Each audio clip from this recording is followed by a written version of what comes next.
Morning guys, Mark Fresh, ProTech Dog Training. I don't have my mic mic'd up, my lavalier mic's messing up, so I got to figure out what's going on with some of the settings maybe, who knows. But we'll figure it out. It may take me a little bit. I got Sif out, and Sif is getting layering in the collar with Sif. Well, the first turn off that we did is when I've already conditioned a behavior with her where I send her out on a release, she's able to go potty, do her own thing, and it's a happy word for her. It's free hunt. Go out and go do your own thing. So I send her away from me, and then out of the blue I'll say her name and then condition heel, get her to come back into my side. And I've already done that with long lines and my leashes where she knows this command, right? It's something she already knows, it's already been conditioned in, she responds to it very fastly. And now I'm gonna layer in the collar. Now I wanted to talk about a couple things. One is my choice of collar. Now keep in mind, every trainer has things that they like or they get used to, and they advocate that tool, okay? And there's several different collar makers that are out there. Don't buy a collar from the pet store. Those ones that come from the pet store are not adequate for what we need. So this is an Easy Educator put out by eCollar Technologies. And I love this 900s, the old basics. The reason I like this better than most other collars is because the ergonomics of the controller. That's what I like. And then I can change with programming, change the buttons and what does what. I can change the intensity. I even have a boost where I can go up 5 or 10, whatever I set it to, where I can boost it and nothing flat if she's not responding if I want to. So there's all kinds of bells and whistles. It's got vibration, it's got tone, it's got a light on the dial that I can see in the dark. It's also got light on her collar where I can turn it to be a solid light or to be a blinking light. So at dark, it's really nice because you can keep an eye on your dog. Even if they're on a big old field or something, you could see that blinking light. So there's all kinds of good things, but this is my favorite collar. And they've got a new one, the 902. This is a 900. It's the basics. And then they've got another one that they've designed that's a step up from this that allows you to plug it into the computer, get all kinds of reads, and do all kinds of fancy stuff with it. More geeky computer stuff. I don't need that. I need the basics. I need sound. I need vibration. I need a good range of intensities from 0 to 100 is what this collar goes at. I don't use it most of the time. I'm using it on the low impulse. But when I'm layering in this collar, I'm finding the dog's working level, and I'll show you that in a second. Every day is going to be a little different. At the very beginning, I'm very consistently wanting to make sure that I know what the dog can feel, because I want to communicate this to the dog in the right way. When the dog gets more advanced, it's not as critical. Like an advanced dog like Buddy and things, he knows this collar, and so it's not a problem. He's already got the lexicon, and we've already given him the training he needs to understand the signal and understand the communication. That's what you're setting up, a communication coming from this, and then you're not teaching them anything. You're only reaffirming what they already know. So let me see if I can do this. I've got it on 0. I'm going to test it's on a 3. I just raised it to a 3. I don't have a squawk box, I hate to say, but it's nice when you do. Sif. Hup. Good girl. And right when I said hup and I was bringing it back, I put my finger on the button and I let it go right when she touches it, like a hot cold, right? Right when she touches it, the button goes away. In other words, the stimulation goes away. If I push on it, I've got it set to constant. I want it to be constant at this stage as I'm layering it in, because the dog has to learn when it goes away, right? And it goes away in conjunction and contextually with what I'm after. So when I send the dog away from me, they're out of distance, and I've already got a conditioned heel already in there. I say the dog's name, Sif, and I hit the button right when I ask the dog to turn towards me. She already knows this, so she turns around really fast, and then right away the stimulation goes away. So she starts to associate that when I'm doing this, and all of a sudden, at first there's confusion. The dog doesn't understand it. I'm not wanting to put it to a level that hurts. I want to just do just low enough that she can feel it. So let me do this. I see, sit, Sif, sit, good. So what I'm going to do now, let me change the direction on this so maybe you guys can see this.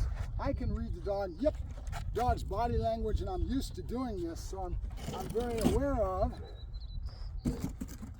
what the dog's behavior is going to look like when I hit this button and if they're going to feel it or not. So I'm looking to see. Hup, good girl. Now, I've already got it at a 3, and I know she can feel it at that. Sit. Hup, good girl. Right when I said hup and I'm moving backwards, I'm hitting that button. Right when she touches the table, I'm letting it go. So the first turn off again, was when she's going out in front and they turn around, and this is the second one. So basically one's coming back to you and the other one is being pushed away from you, right? But it's also something that she already knows. Remember how much I use this table. If you watch my videos, I use this table for everything I'm doing, going into my explosion releases. I'm trying to condition into the animal, and I'm using the table for all kinds of other little things, but they get very associated, a very positive association to this table because good things happen, right? So when I push her towards the table, I'm hitting the button right when I'm asking her to do it, and right when she touches it, it goes away. I let go of the button, right? So that gives the dog the idea after you've done the first turn off, which is getting her to turn towards you. Remember, I don't need the dog to come all the way back to me, so I don't keep my button on it. I just get her to turn, and right when she turns, a lot of positive, and I'm letting go of the button, telling her that's the right answer. In the beginning, she doesn't understand it, right? So then as I go along, I'm gonna start doing the next one. This is the second turn off that you see me doing today, but I wanna show you this. I've got it behind my back. I hit it, and you see that little lick lip? She feels it, but it's so low, she almost didn't. If it was somebody that wasn't familiar with this, they may not think the dog was responding. I'm gonna do it again. There it is. See her ears go up? So it's going on. I'm putting it on, and then her brain is not really registering it. She's not worried about it until it stays there for a length of time. Then she goes, wait a minute, what's going on? So she's responding. I don't need pain. I don't need an overreaction. I just want so subtle that she's telling me that she feels it. And again, my practice is what makes me able to see this and to read the dog and to know that she's feeling it, right? It's on a 3. I'm going to take it to a 4, so I maybe just get a little bit more ability to show you what that means. There it is. She just kind of actually had started learning. I went up to a 4. I was on a 3, but she can feel it on a 3, so I want to leave it on a 3. And then as I go along with these turnoffs, I'm going to start doing it a little higher, so there's a definite in her brain that it's there and it's not there, right? Right now I'm doing it so low that I'm just letting pattern and routine, the repetition take hold until she starts to put the dots together, and she starts to add up. 2 and 2 adds up to 4. This is what's happening. This is going away, and you're doing it so much that you're trying to convey to the dog, and you're giving the power to the dog that when they do the right thing, that's when that stimulation goes away. Okay, so we're back to a 3. There we go. And I've got a brand new one of these collars. I've got my old one, still works, but I wanted to buy a new one because I don't like the way that one's floating. When they get old, I'll give you a... All right, Sif. Good girl, good girl. Sif, up. Good girl, good. Now that's no big deal, but imagine if I do this enough that I definitely know that the dog understands what I'm doing, and I start to raise it up a little bit, there's more pressure. The dog's gonna try to beat that pressure and turn it off. That's what we want. That's where we start associating speed and some other things, and then they start to get high on it because they're winning, and they start to learn where that answer is at, and that's what gives you the positive attitude coming from the dog. That's why they get so have so much speed and intensity in the work, and they're a lot more have a lot more enthusiasm in the work because they're getting the power given to them by turning it off. And there's a whole projection after this 3-way turnoff that we start to do. And I don't want to go into that. I just wanted to show you how we layer in the collar and try to give you the idea of why we're doing this. We're trying to make a positive association for the dog so that they don't get freaked out, and we're trying to make sure that we don't use it as a punishment tool. It's not. It's a communication from me to the dog that I'm trying to set up, and I'm trying to get the dog to be happy about it and to be, you know what I mean? And they will be if you do it right. You know, you can charge it, right? You get them happy. Like when I put this on was when she was going to come out with me in the kennel. You're basically charging the collar. In other words, making it a very pleasurable thing. When this collar goes on me, I get to go out and get to do my thing, right? This is how you charge a collar, right? There's all kinds of little things. Sif, up. Good girl, good. There you go. Good girl, good. Good girl. Sif, sits. Good. Sif. Yep, good girl, good, there you go. I didn't hit the button for any of that.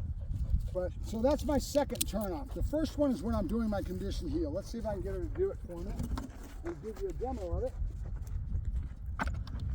She's gonna be out in front, and I'm gonna be going this way. And then I'm gonna ask for her to return. I'm gonna be using the button, but that's not what's doing it. Remember, this is a behavior that's already been conditioned in. She already knows this behavior. We're just layering this in and adding it to her lexicon and giving me an off-leash tool that I can use for a myriad of different things, right? So that's why we layer in the collar. We lost your pinch collar, shame on me. Now, I'm on my private property, so I'm not worried about that. But again, why do we double a dog up? A choke chain, a slip collar that's gonna be there permanently on her neck, something that I can put it into the link, and I don't do that here. I haven't done it right now. Obviously I should have, or the collar wouldn't have come off. Now if I'm out in a public situation, collar comes off, I'm in trouble. Good girl. All right, Sif, you ready? Yep, you go free, honey. You go free, honey. You go pause. Good girl, you go pause. Good girl. Good girl, Sif. Good girl, good. Okay, I'm gonna get backwards and come towards you. Sif, yep, you go free, honey. You go free, honey. No, she doesn't want to leave me. She's being Velcro because she's so used to me doing this that she doesn't want me to even do it. Well, not want me to. She's just being so smart. She's on the heel. Yep, yep, you go free. You go free. Good girl. You got the pause. Good girl. Yep, whip me. Good girl. Okay, I didn't hit the button properly, so I'm going to do it one more time. Good girl. Then she gets wise to it. She'll start anticipating, which is part of the game, right? So, yep, you go free, honey. You go free, honey. Good girl. Nope. You go free, honey. Don't shoot the girl. So, with me. Good girl. With me. Yeah. Nope. Good. Sit. Platz. Slide. Okay, so the first turn off, you're getting them out in front of you and you're doing a recall back into you. The next one, you're pushing them away from you onto the table, right? So one's coming towards you, one's going away from you, right? And then we got one more that I'll show you another day, but this is using the table for my second turn off, all right? Where I send the dog to the table, I've got it on a 3, and we're on a low that I'm pretty sure she can feel it, so I'm going to keep using it at the 3, maybe go to a 4 every now and then, but I'll get to a point where I'll start raising it to a 5, something that's a little bit more pressure on her that she wants to turn off, and now she's going to get more elasticity because she's already got it conditioned in that she understands it's going away, and now when I add it to a 5, she's going to get more speed, more go, and then she's turning it off. She learns where the win is at. She learns how to win, right? 2 and 2 always adds up to 4. In other words, I've got to make sure that I be consistent with my patterns and what I'm trying to communicate to her, right? And we have one more turn off after this, and by that time she'll have a good association, or a good understanding is a better word for it. Understanding that she is turning off the collar when she complies to something she already knows.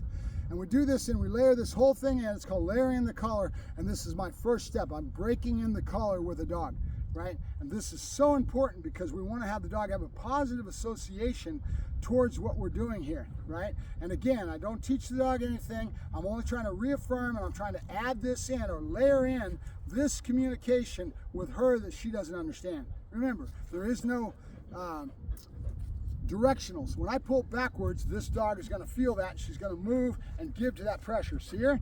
So there is none of that when you have a stem collar. And that's why you see me leaving the collar on, the leash on, because if she balked, if I was trying to get her to go onto this table and she hesitated or stopped and balked, if she did that, it would be because the stimulation's at a level that's kind of irritating. She starts to process it and she's trying to get her way through it mentally. And so I have the leash on her so that even if she starts to balk, I'm going to actually use the leash pressure to help her out and still reaffirm the same thing, which is the answer is when you touch the table. So I don't want her to stall. I don't want her to put up with having constant stimulation without getting some kind of help if I need to have that help be there for her.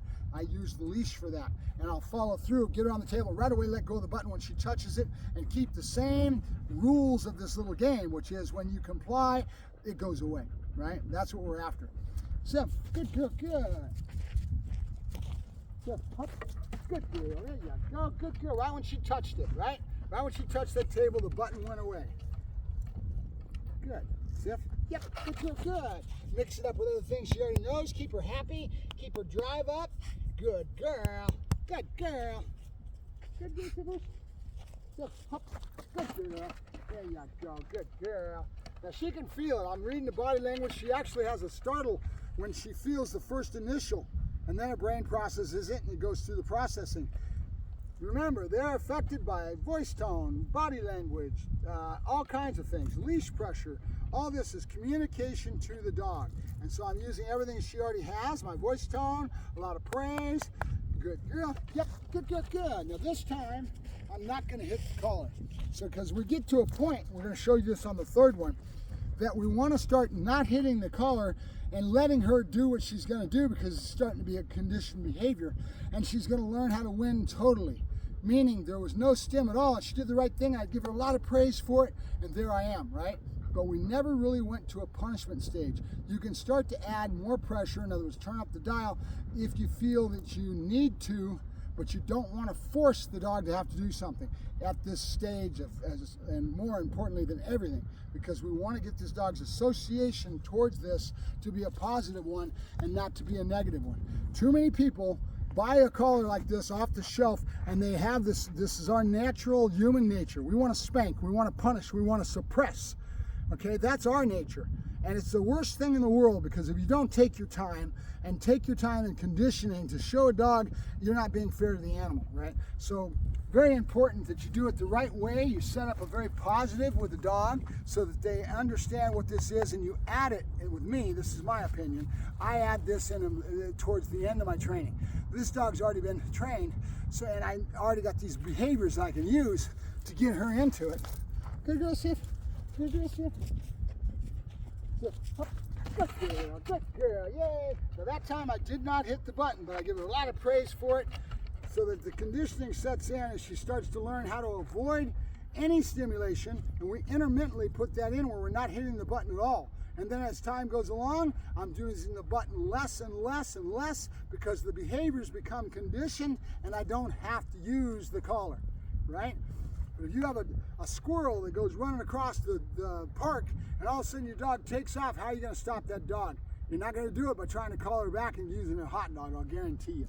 So that's why a collar works very well, because I can just turn it up to a level that's more discomfort. She's going to respond because of previous conditioning. Let the button go when she does respond, you're on your way. So there is a factor of being able to use it and put more pressure from a higher level of stimulation. But we don't want to have the attitude that everything's done with punishment. I want to get you guys to really understand that this tool is a very quality thing if used right and properly in the right hands. But if you use it wrongly and you're going to suppress behavior and zap the dog and you're just being an asshole. You really are. You're being abusive, and you shouldn't even have this tool in your hand. You know, there was a trainer recently that's got in hot water because he was doing some real negative things, and it was his emotional core coming out, obviously, and I don't really know the situation per se, but I hear about it all the time. Every now and then it'll happen where some asshole starts going out there and being abusive with a tool that doesn't need to be used that way, and they give a bad name to the tool. It's not the tool, it's the asshole that's using it. Never forget that, right? It's how you use the tool that matters, right? That's the most important thing. And a tool like this has so much ability to be able to help you with so many things that saves dogs' lives, right? That's why we use aversives, because we're using it because it works, and it's something, if you do it properly, that you can use and you can save the dog's life. Go out and run out in the middle of the street chasing after a cat or a squirrel, gets hit by a car. There's so many things that are dangerous out in the real world. We need tools. That's why we have leashes. That's why we have collars, right?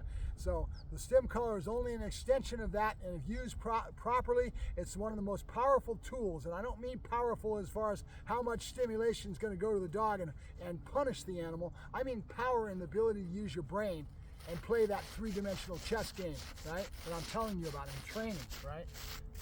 Use common sense and understand what you're getting into, and then realize that there's a lot of respect got to be given to the general public in regards to trying to educate them and teach them to have a different perception. Because that's what it's all about, guys. It's about the public's perception of what we show and what they hear, and they hear, and right away, one negative, it will take away 1,000 positives as far as the perception from the public. So some asshole goes out and does something wrong, like this guy that was just recently got in all kinds of trouble, and he was an asshole, did some things he shouldn't have, was totally abusive with the animals, and that he was doing in kennel. He was doing in inboard training, And right away, that inboard training went to, that means everybody, every one of these trainers are doing this abusive stuff. Bullshit, okay? It's not any more than an asshole that's out there that people need to do their research and find out who people are and how they train. That's why I do so many videos. I want my public to see how I train a dog and what I do with these animals so they trust me and they want to bring their business to me. And it must be working because I can go into my town over here and I have people chasing me all the time. You got a business card? It's constant, right?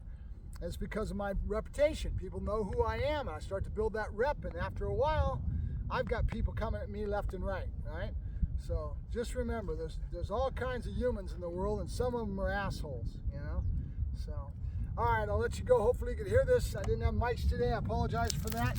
Let me get her back on the table. Good girl, Skippers. Skip, up, good girl. Butts. Nope, you butts. Good girl, good. All right. Nope, butts. Blind. You blind. You blind. Good girl. I'll talk to you later. That's the second turn off. I'll show you the third one tomorrow or the next day.